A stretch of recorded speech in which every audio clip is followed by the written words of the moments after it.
Tout d'abord,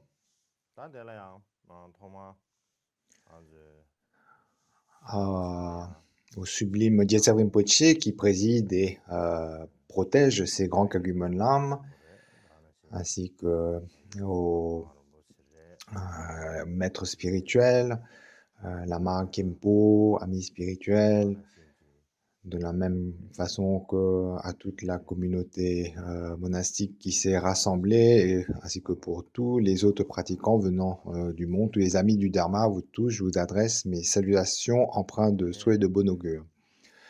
Aujourd'hui, nous continuons l'enseignement sur les discours sur le Dharma du Sun Khyentpa. Alors, on a vu que le Seigneur du Dharma du Sun Khyentpa explique qu'il y a 6 ressources ou conditions importantes à compléter pour réaliser l'éveil parfait insurpassable et que parmi celles-ci, la foi est essentielle au début. Hier, j'ai brièvement évoqué comment le fait d'avoir la foi, la confiance, apporter des bienfaits concrets dans notre vie de tous les jours.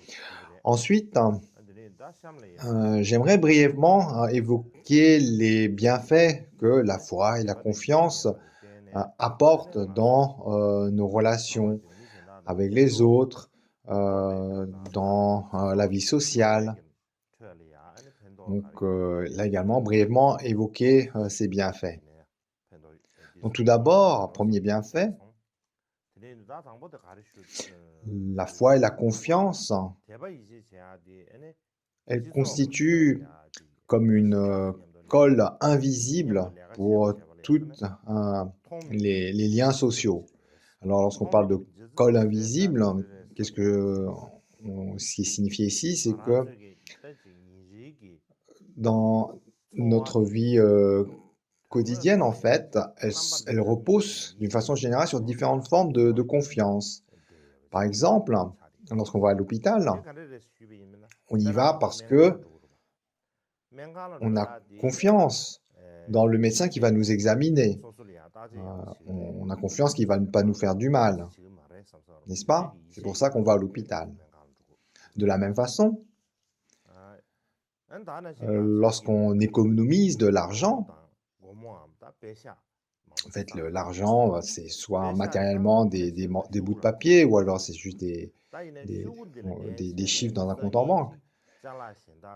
Donc matériellement, c'est juste des bouts de papier ou une carte, mais néanmoins, on a confiance que par cela, on peut acquérir des biens, acheter des choses. Et aussi, lorsqu'on ose déposer de l'argent en banque, c'est parce qu'on a confiance que la banque va bien protéger notre argent. De la même façon, lorsqu'on fait des affaires avec des gens que l'on ne connaît pas, le fait qu'on soit capable de signer des contrats, par exemple, ou que l'on ose sortir seul. Donc tout cela, à la base de toutes ces actions, eh bien, il y a la confiance. Le fait qu'on ose aller manger dans tel ou tel restaurant, par exemple. Donc si à la base, il n'y avait pas cette confiance, on ne ferait rien de toutes ces choses de la vie de tous les jours.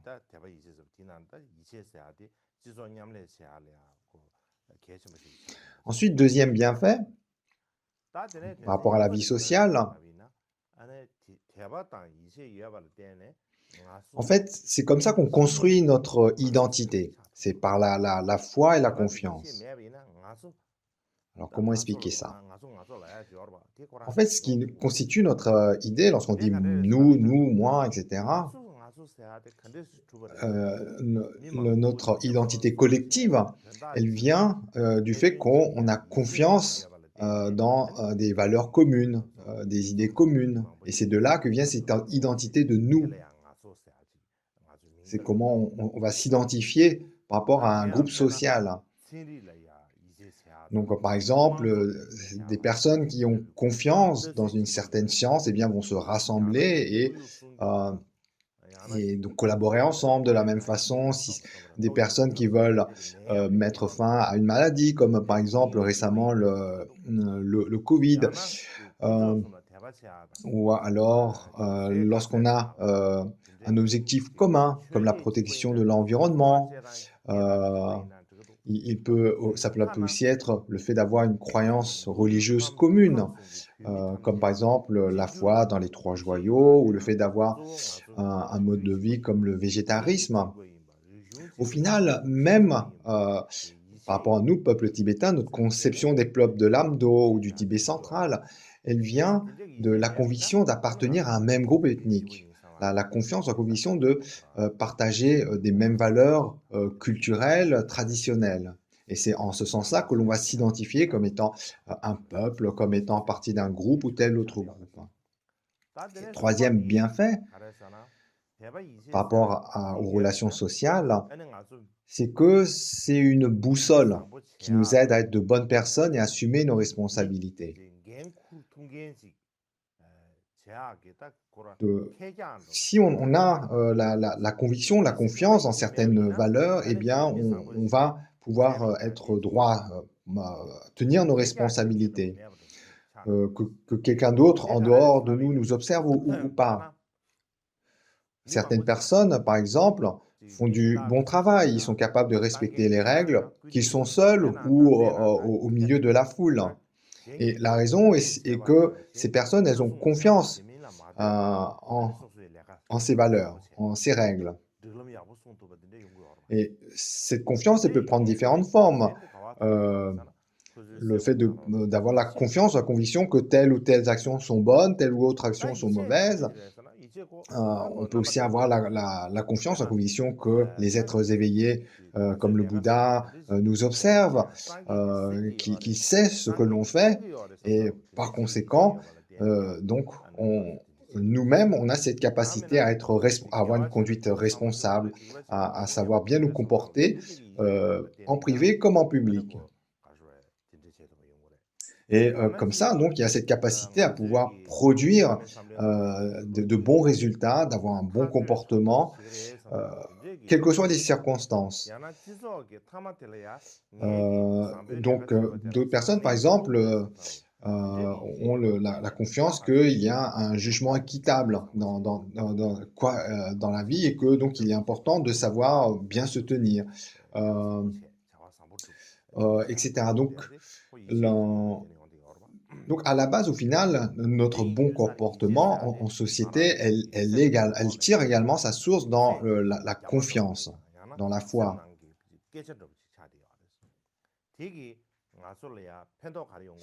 Et l'immense bienfait d'une telle confiance, c'est qu'elle devient comme une boussole à l'intérieur de nous, comme une voix intérieure qui nous rappelle ce que nous ne devons pas faire, c'est au contraire ce qu'il convient de faire. Et ainsi, on va agir par conviction, et sans crainte de la loi, des sanctions, et qu'on va respecter les règles si elles conviennent d'être respectées. Et ça va venir avant tout, donc, de notre propre arbitre, et non de ce que la société autour de nous va vouloir nous imposer. Et donc cette force de cœur, elle va être telle que pour assumer nos responsabilités, on sera capable donc d'approfondir de grandes difficultés, voire de se sacrifier pour les autres. Et d'une façon générale, la confiance, même si la confiance de la foi, même si elle relève de la sphère privée, euh, en réalité, c'est aussi une question sociale. Donc cette confiance, elle est comme une colle, on a parlé d'une colle invisible, qui lie les gens entre eux, qui crée des occasions de collaborer. Et la confiance, hein, c'est comme un nœud qui relie toutes les personnes dispersées en une unité, de sorte que malgré notre diversité, eh bien, les aspirations communes vont pouvoir se joindre, travailler dans la même direction, joindre leurs efforts. Et tout cela, à la base de tout cela, il y a la confiance. Cette confiance qui est telle une boussole intérieure et qui, de façon invisible, nous guide vers de bonnes personnes, des personnes qui vont être en harmonie avec nos aspirations, nos convictions. C'est aussi une boussole pour nous permettre d'être capables d'assumer nos responsabilités.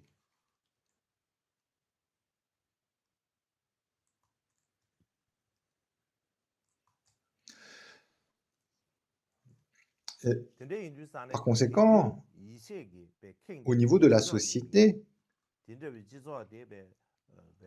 le fait d'avoir de la foi, de la confiance, c'est vraiment une qualité qui permet de développer une société harmonieuse. C'est vraiment quelque chose qui est invisible, mais c'est vraiment la base au final de tout ce qui va créer des liens stables, des liens fiables au sein d'une société.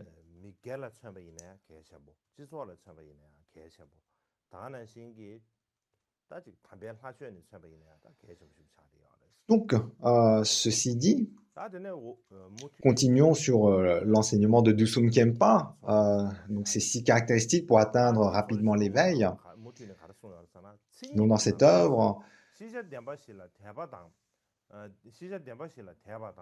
même si les érudits expliquent de nombreux types de foi, tels que la foi basée sur la connaissance, la foi dans les 4 nobles vérités, la foi dans le résultat qui est l'ensemble, le fruit qui est l'ensemble des 3 corps de l'éveil, la foi dans le karma, c'est-à-dire le lien de cause à effet de nos propres actes, la loi dans le support que sont les 3 joyaux, etc.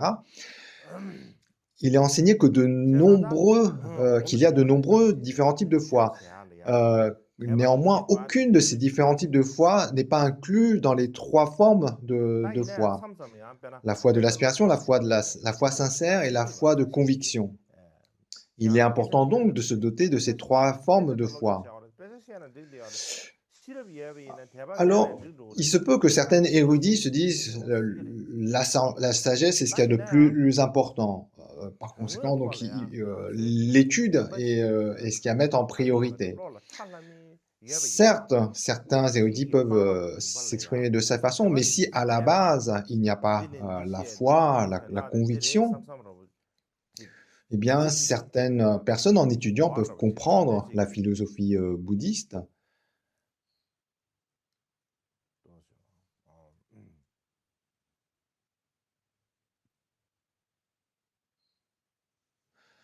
Comme par exemple comprendre les 4 nobles vérités, comment en fait se décomposent les différentes notions de ces 4 nobles vérités. Mais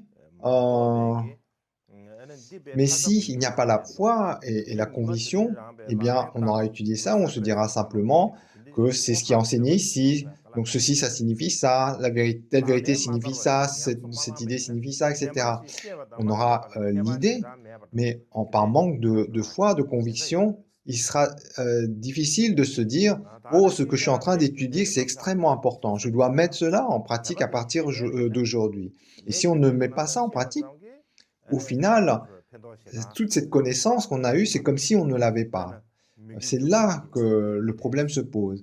De la même façon, si on étudie les lois de cause à effet, si on étudie le karma, c'est-à-dire ce lien de cause à effet de nos propres actions, donc le fait de connaître tous les enseignements à ce sujet, simplement les connaître sans foi et dévotion, ça n'aide pas beaucoup. On peut connaître le nombre d'actions non vertueuses, le nombre d'actions vertueuses, que ces actions sont classées par rapport à des résultats qui sont visibles dans cette vie, d'autres dans des vies d'après, etc. Donc il y a beaucoup de notions qui sont présentées pour parler du lien de cause à effet de nos propres actes. On peut connaître tout cela, mais si on n'y croit pas, si on n'a pas la conviction de la véracité de ces enseignements au fond de notre cœur, ça ne nous empêchera pas de renoncer aux actions nuisibles et ça ne nous donnera pas le cœur de nous lancer dans l'accomplissement d'actions vertueuses. Et par conséquent, toute cette connaissance qu'on aura eue, aussi détaillée qu'elle puisse être, eh bien, c'est comme si elle nous ait aucune utilité. C'est comme si, par manque de foi et de conviction, comme si on n'avait pas cette connaissance. Et parmi les différentes formes de foi qui sont évoquées, comme on a évoqué, tous ces différents aspects se trouvent dans les 3 formes de foi. La foi sincère, la foi de conviction et la foi d'aspiration.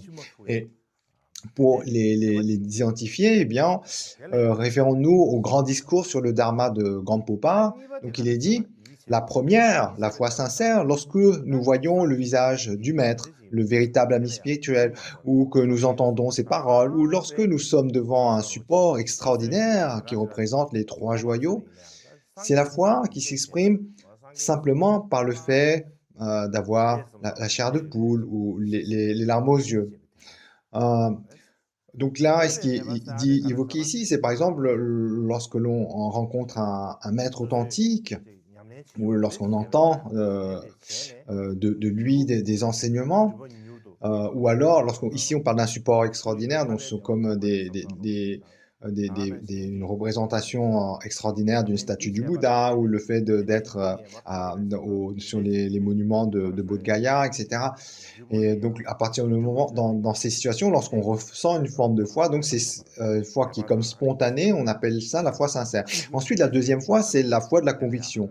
Donc, comme le dit Gampopa, c'est le fait de pratiquer sans aucun doute les enseignements longs au cours du parfait Bouddha. Et donc, quelles que soient les instructions qu'on a reçues, qu'elles soient très développées ou concises, le fait de le pratiquer avec conviction, eh bien, c'est ce qu'on appelle la foi de la conviction.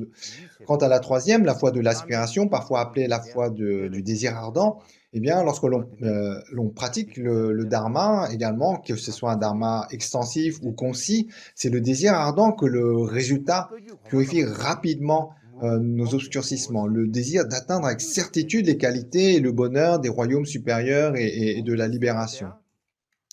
Par exemple, pour illustrer cela, ces trois formes de foi par rapport à un même individu. Si lorsqu'on rencontre notre maître spirituel ou un ami spirituel, lorsque l'on voit sous leur forme physique, on ressent une foi sincère, donc la première des trois formes de foi. Et puis, lorsqu'on écoute leur enseignement, vient la foi de la conviction qui fait qu'on est convaincu, on a confiance que ces enseignements font sens, qui sont très importants. Donc ça, c'est la deuxième des formes de foi. Et ensuite, on développe la foi d'aspiration par rapport aux qualités spirituelles du maître même, en disant et lorsque les grands maîtres Kalgu du passé disent que la dévotion est la tête de la méditation, ils soulignent l'importance de la dévotion. La dévotion dont ils parlaient, ces grands maîtres du passé, est en fait la foi même. Le huitième Karmapa, Mikyu Dorje, dans son commentaire sur le Jigong Gongchik,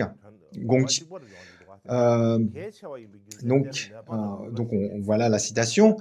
Le terme dévotion fait partie du langage des instructions essentielles. Dans les Écritures, on parle de foi.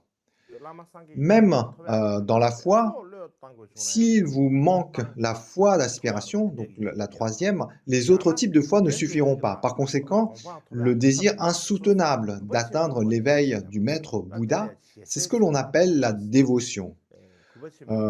Et en fait, dans la terminologie tibétaine, le mot dévotion est composé de deux mots différents. La première partie du mot désigne quelque chose qui est important. La deuxième partie de ce mot exprime le fait que, du fait de l'importance de cette foi, eh bien, on va s'y mettre corps et âme. Le fait de ne pas abandonner cette qualité de foi au péril de sa vie, ou alors par le fait de comprendre que les méthodes pour atteindre l'éveil parfait insurpassable sont difficiles à trouver, on les pratique, on dit avec une grande dévotion. Donc dans le terme dévotion, il y a ces deux aspects. L'aspect du fait que c'est une qualité qui est fondamentale et le fait que, conscient de cette qualité, on y met tout notre cœur. En bref, dans le langage respectueux, donc cette foi d'aspiration, la plus élevée des formes de foi, elle est appelée la dévotion. Et donc la dévotion est un terme du Dharma dans les instructions essentielles. Et comme évoqué, elle représente principalement la foi d'aspiration. Donc on a parlé des différentes formes de foi, mais donc, le sujet qui est important pour quelqu'un qui est convaincu de cela, c'est comment développer en nous ces foi. Je comprends que c'est important d'avoir cette foi, cette dévotion, mais comment faire? Eh bien, à ce sujet, Mikio Dorji dit que la dévotion naît de l'étude, de la réflexion et de la méditation. Euh, ne- donc, ainsi, on peut faire naître de la dévotion en étudiant les enseignements du Bouddha. Cette dévotion naît aussi par le fait de réfléchir au sens des enseignements et puis par le fait de méditer. Et ce que dit Mikio Dorji, c'est que la dévotion qui naît des deux premières, c'est-à-dire de l'étude et de la réflexion, eh bien, elle n'est pas stable. C'est pour acquérir une dévotion qui est inaltérable, irréversible, eh bien, on doit s'appuyer sur la méditation. Et donc, bien que la dévotion a trois sources, l'écoute, la réflexion et la méditation, la dévotion stable naît principalement de la pratique de la méditation. De même, Gampopa, dans ses grands discours sur le Dharma, euh, explique qu'il y a quatre causes pour faire naître en nous la foi. Et j'ai pensé que ça serait utile de les expliquer. Et donc,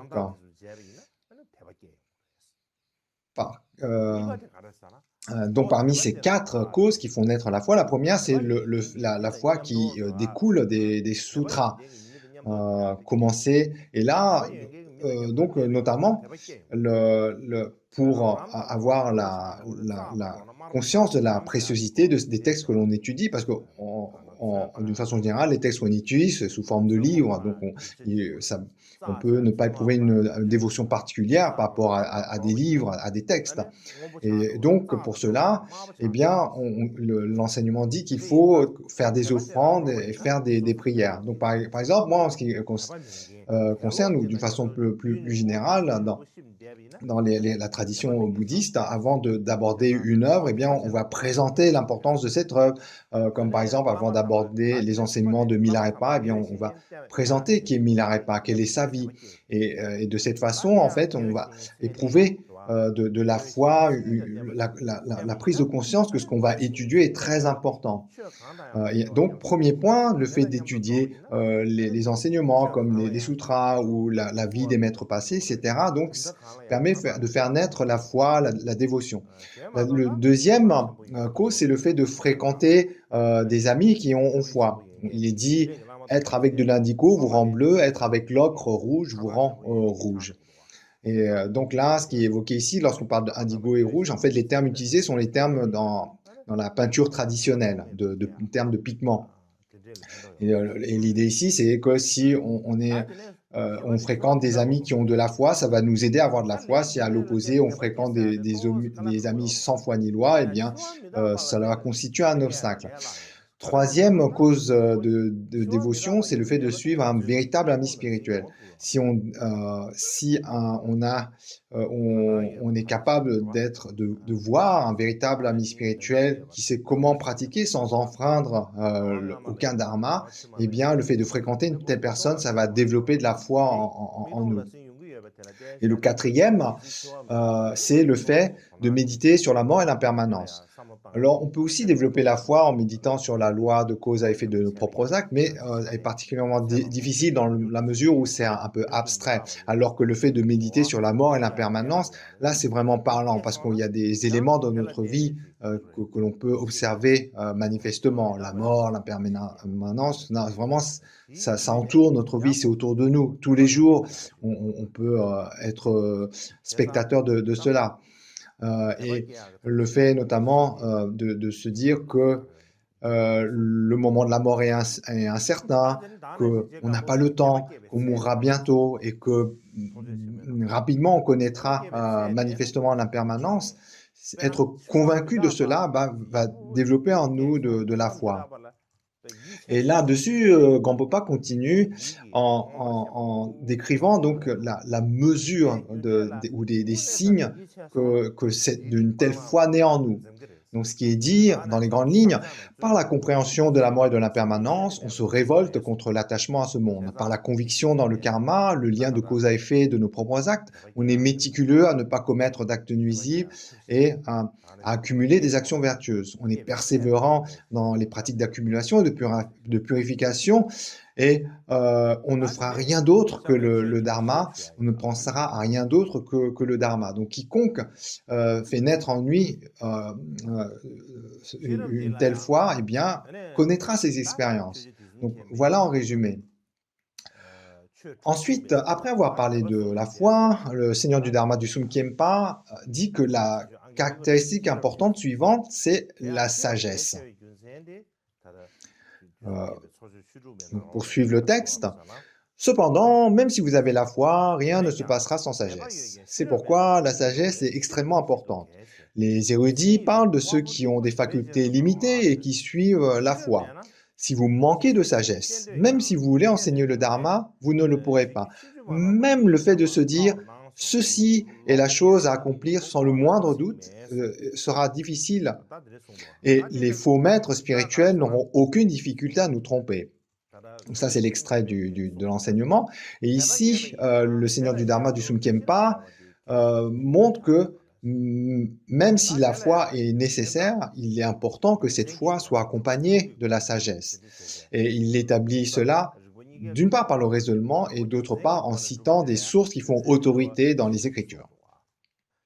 Alors tout d'abord, par le raisonnement, il y a 4 raisonnements qu'il donne.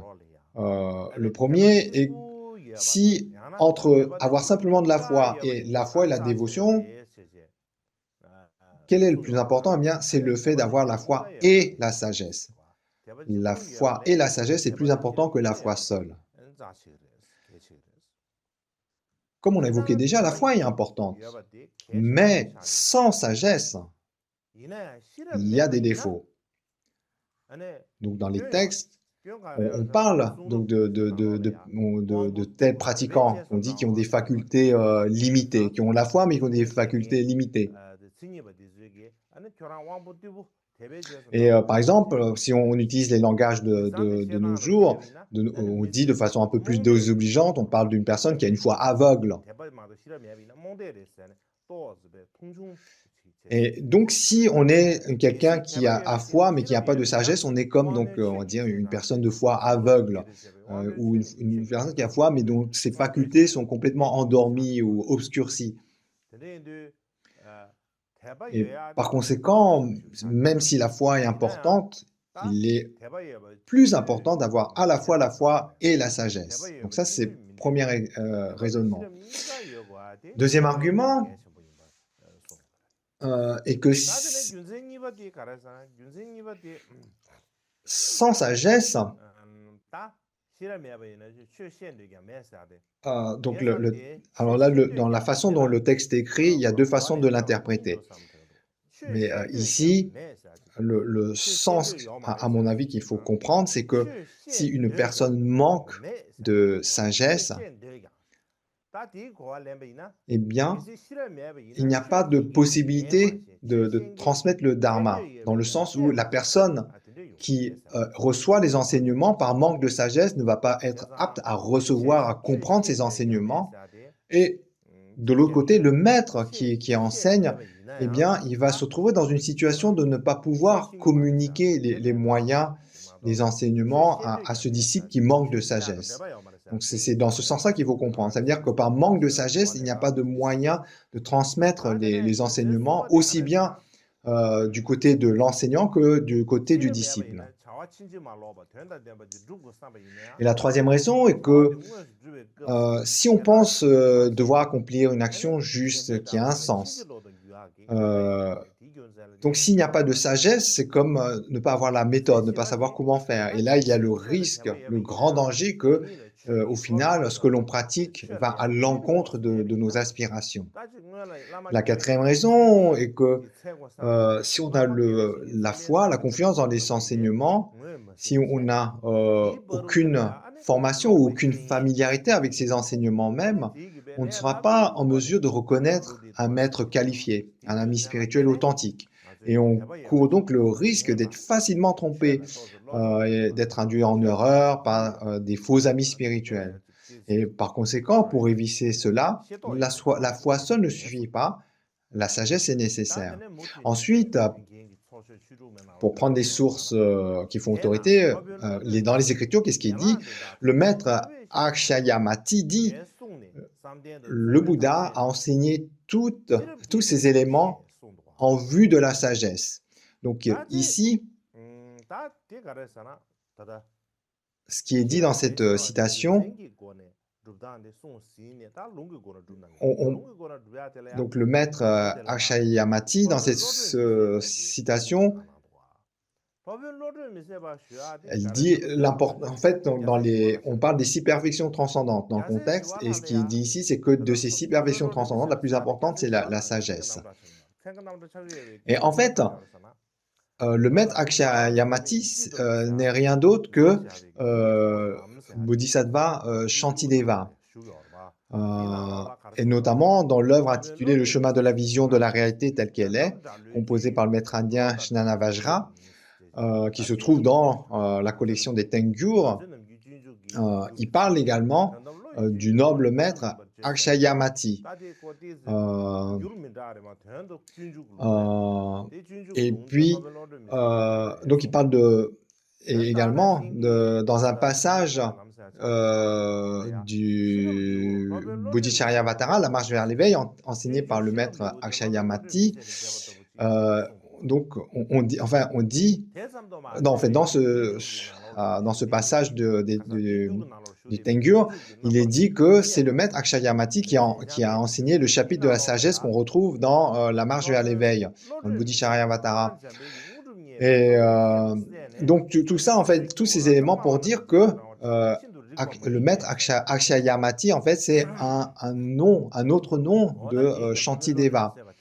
Par exemple, dans le commentaire sur le Bodhicharyavatara, le commentaire sur la marche vers l'éveil, qui se trouve dans le Tengyur, donc un commentaire qui n'attribue pas d'auteur, il est dit que le maître Akshayamati, ayant reçu la prophétie spéciale d'atteindre la réalisation du noble Manjushri, enseigna que suivent les gens ordinaires qui parlent selon leur propre opinion extrêmement déraisonnable, et que cela doit donc être quelque chose qui est rejeté. Donc là, c'est un commentaire sur la marche vers l'éveil, et il parle de l'auteur sur les termes du maître Akshayamati. Et aussi, lorsqu'on se réfère aux biographies des premiers maîtres Kadampa, comme Chul Yongzin, donc on parle de Shantideva comme étant Akshayamati Eladare Paodoje, et on comprend donc par rapport à ces sources-là que Akshayamati, c'est un autre nom de Shantideva. Et en fait, les premiers maîtres Kadampa avaient l'habitude d'appeler Shantideva sous le terme de maître Akshayamati. Et puis, ensuite, on peut se demander, mais d'où vient le fait qu'on appelle Shantideva Akshayamati? Et là, si on se réfère, par exemple, au Prajnakaramati,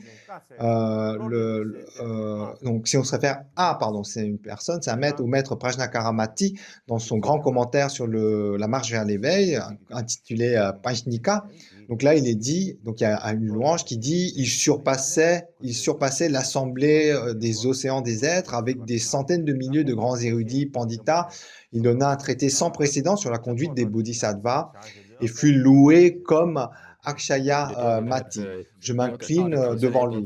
Donc dans cette louange, c'est aussi fait un clin d'œil historique par rapport au fait que lorsque Shantideva était dans le monastère et qu'il se fait passer pour un bonarien, donc il avait des surnoms péjoratifs. Mais à la fin, lorsque les moines découvrent que c'est un être d'une réalisation sublime, là, ils l'appellent Akshayamati, qui a le sens d'un esprit de sagesse inépuisable. Et en bref, Dusum Khyempa, il cite un passage de la marche vers l'éveil de Shantideva, lorsqu'il dit que le Bouddha a enseigné ses préparations pour la sagesse. Donc les préparations ici sont les autres perfections transcendantes. Donc Shantideva lui-même dit que parmi les nombreux enseignements, parmi tous les enseignements du Bouddha, l'ensemble des enseignements du véhicule fondamental, eh bien, sont contenus dans les enseignements du grand véhicule et que tous les enseignements du grand véhicule, eh bien, sont contenus dans les 6 perfections transcendantes, les 6 paramitas. Et parmi ces 6 paramitas, ces 6 perfections transcendantes, la plus importante, c'est la sagesse. En fait, toutes les perfections transcendantes, elles sont là pour faire naître en nous la sagesse transcendante. C'est pour ça qu'elle est la plus importante, car c'est la sagesse qui nous permet de nous libérer du cycle des existences, c'est la sagesse qui nous permet d'atteindre l'omniscience par le fait de réaliser le non-soi. Le non-soi des individus, le non-soi de la nature des phénomènes. Et tout cela, en fait, cette réalisation, elle ne peut venir que de la sagesse. Euh, et il est impossible, donc, sans sagesse, de réaliser cela par les autres perfections transcendantes. Les autres perfections transcendantes, elles sont en fait enseignées comme étant le moyen qui permet de générer cette sagesse. Par exemple, si on ne pratique que la générosité, sans sagesse, eh bien, on finit par s'attacher aux possessions. Certes, on accumule des mérites, mais ça restera qu'une accumulation de mérites, une accumulation de vertus. Simplement par sagesse, par générosité, on n'accomplit pas la sagesse.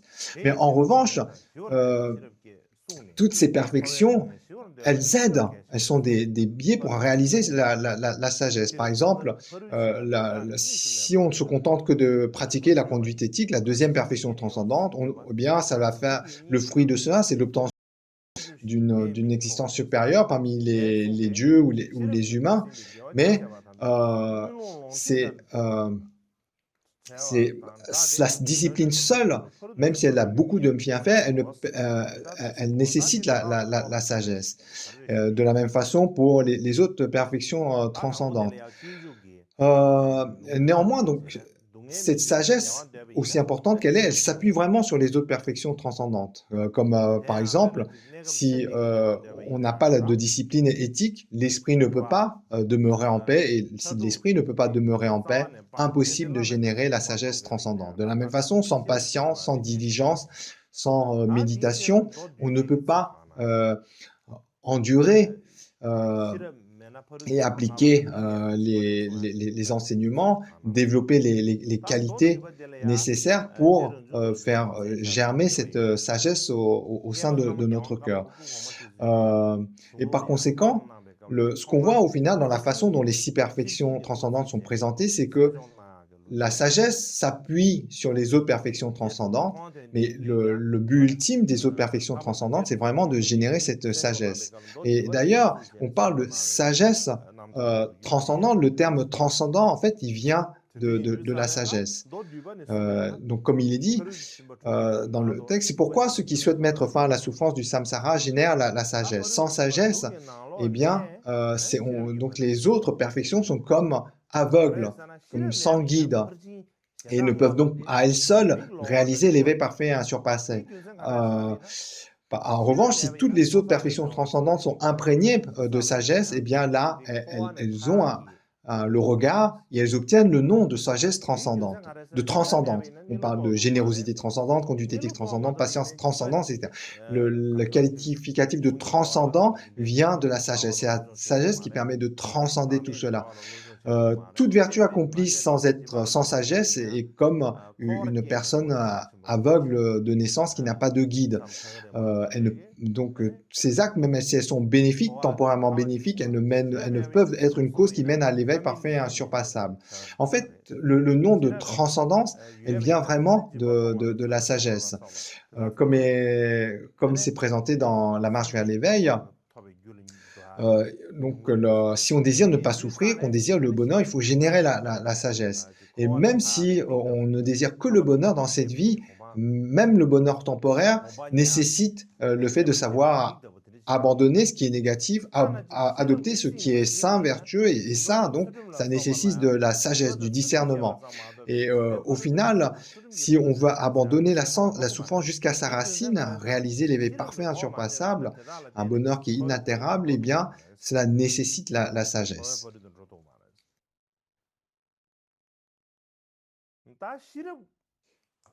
On enseigne que si la générosité, la discipline, et cetera, ne sont pas imprégnées de sagesse, elles sont simplement appelées générosité, discipline, et cetera.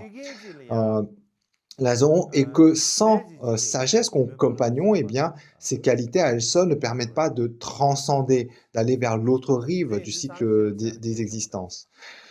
Si à l'opposé, nos qualités sont imprégnées par la sagesse qui réalise la nature de toute chose, qui réalise, le non-soi, eh bien, quoi que l'on fasse, cela devient le chemin vers l'éveil parfait et insurpassable. On dit que même donner un simple morceau de nourriture à un vieux chien devient un acte de générosité transcendante.